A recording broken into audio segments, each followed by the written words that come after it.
Welcome back to another episode. This is Ryan at Milligan Auto Services. We are going to run through a day of diag jobs today. So we've got 4 jobs, plus I'll show you an Iveco daily that we done yesterday, so that'll be like five videos. So we need to go to a Dacia that's got an engine management light on apparently.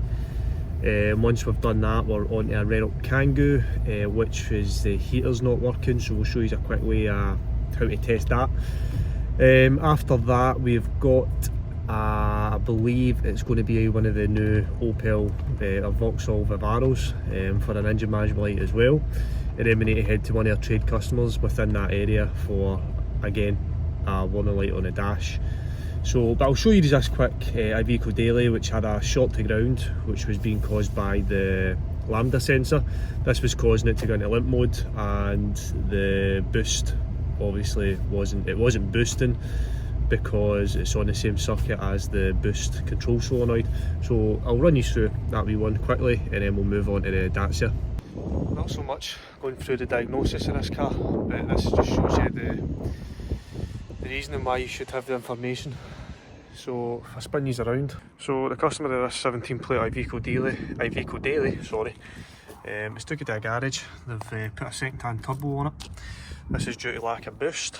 They've done that, but it's not solved the issue. So we've just been here checking wiring, and we've got fault codes. If I go back into the scan tool data, just go into photo album.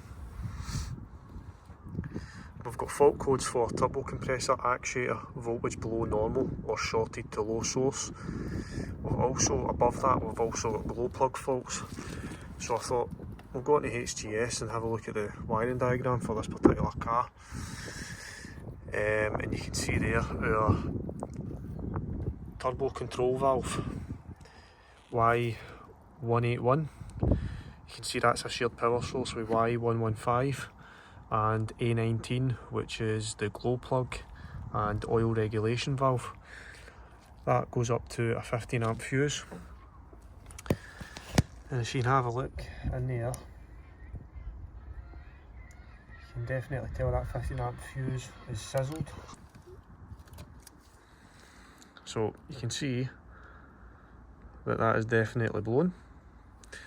So that needs a new 15 amp fuse, but then you ask yourself the question, why did it blow? So you've got 3 prime suspects, A19, Y115 and Y181, which is that turbo regulation valve. You can see that valve lives down there, and all that does is control the vacuum. Basically a boost control solenoid, controls the vacuum to the actuator itself. It's not an electronic actuator. So we need to put something in series to that. In fact, we might even just put a fuse in it, sacrifice a fuse, see if the fault code's clear, and see if the van goes back to full boost. So a little update on that Iveco. So you can see there, I missed out a couple of consumers. So we've got a clutch switch there, and we've also got the lambda sensor bank 1 before the cap.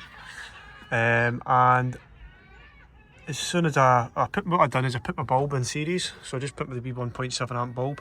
It lit up really bright, which indicates a short to ground.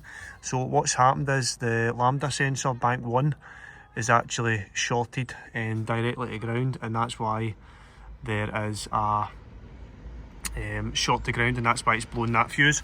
Once it blows that fuse, it's obviously taking the rest of it out. That's why it's putting it in the limp mode and it won't boost. Alright, so nothing interesting regarding this Dacia Sandero. So the guy was complaining about a couple of warning lights coming on the dash. The wee squiggly sort of square with the wee squiggles through it, and the TPMS light, and it was coming up with wheel 4 flat. Now the way this works is 1, 2, and then you've got 3 at the offside rear, and then 4 is your near side rear.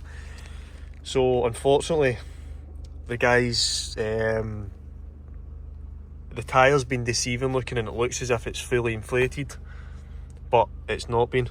So the wheel 4, or the near side rear tyre, only had 15 psi in it. But to be fair to the guy, it did look as if it had the recommended 36 psi, but it didn't. So that is the reason for these warning lights coming on. So again, how do you charge for pumping up somebody's tyres? Well, you still need to charge a minimum, because I've come out to do a diag on it, so it is what it is. It is what it is. So what we'll do is we'll move on to the next one, which definitely won't be low air and tyres. So our next job has to be Renault Kangoo. Customer reporting heater blow's not working. So it is not the easiest to access, it is all the way under there. So what I've done, just to test the resistor, I've already tested for power at the blower motor and it lights up the bulb perfectly. So we know I've got a good power source. So I've just connected to the earth wire that basically comes from the resistor and then goes through, obviously the resistors depending on the switch input. So that is connected currently to an earth. So I'm going to just steal the power source for the cigarette lighter. You can see we've not got, if I put the bulb up here, this is just the wee 1.7 amp bulb that we're using here. So if I connect that up there and I just leave that like so, you can see if I turn it onto 2, you can see the bulb lights up no problem. I'm just going to try and, I've actually got connectors for these bulbs, for the cigarette lighter, but I can't find it now, so what I'm going to do is just set these there. So if I set these there and I'll go through the speeds, you can see, so we're on speed 1 and you can see the resistor's working fine. Speed 2, it goes up ever so brightly. Speed 3 and then speed 4 your maximum. So just with that test alone we can confirm that the resistor's fine and the blower motor's needing replaced. So that was just a wee quick test there, how to test your blower motor out and the resistor all in one. The blower motor on that van looks a bit of a job to do, so the customer I think is going to do that himself. If not, we can return and do it, but it will not be a cheap job, so that's the reason it's not been done prior to sale. So you join me here, we're going to be checking this BMW. Here we are. So customer's experiencing lighting issues, and you can see there's water ingress into that tail lamp, so no doubt that's going to be heavily corroded. How do we get this tail lamp out? That's the question. I've never ever took one of these out, to be honest with you. Maybe this cover needs to come off. I'll have a look, see how this tail lamp comes out, and I'll get back to you.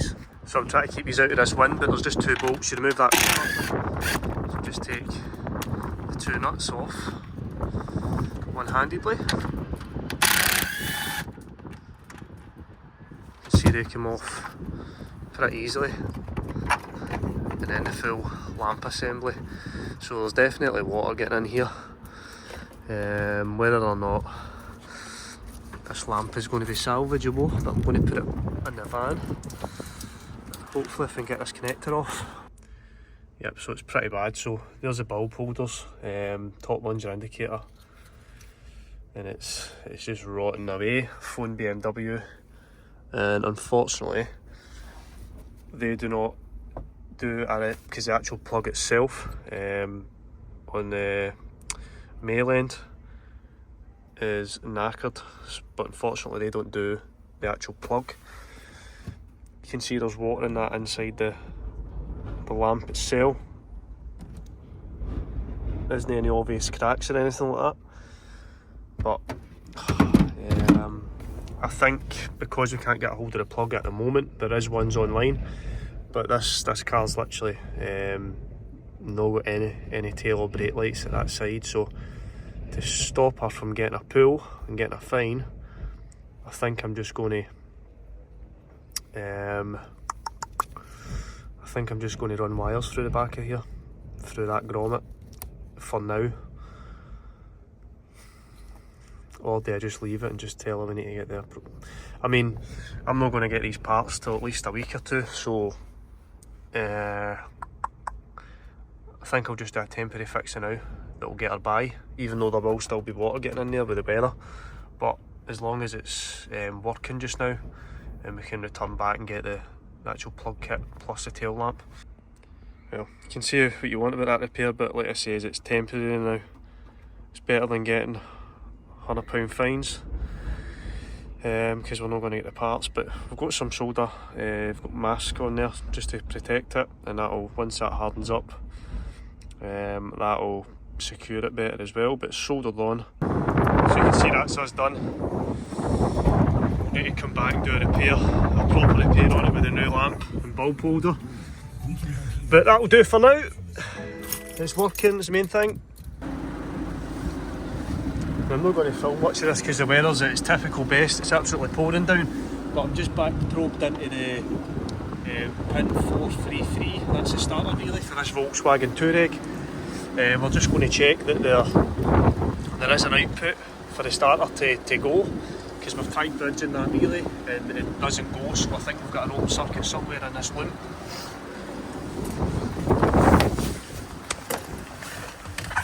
To do that, but you'll be able to see that the bulb lights up when I turn that key, and then it times out.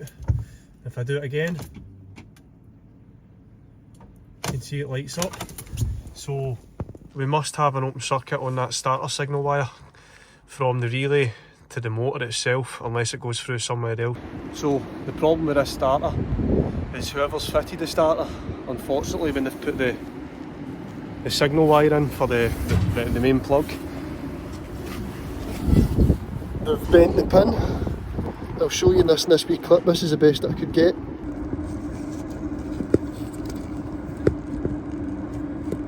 But they're going to take a starter out again because there's no space to straighten that pin up again. So, nightmare. It's just been a week of simple job, so this is why the video isn't that interesting, but it's better than nothing, I suppose, isn't it? So thanks for watching, see you next time.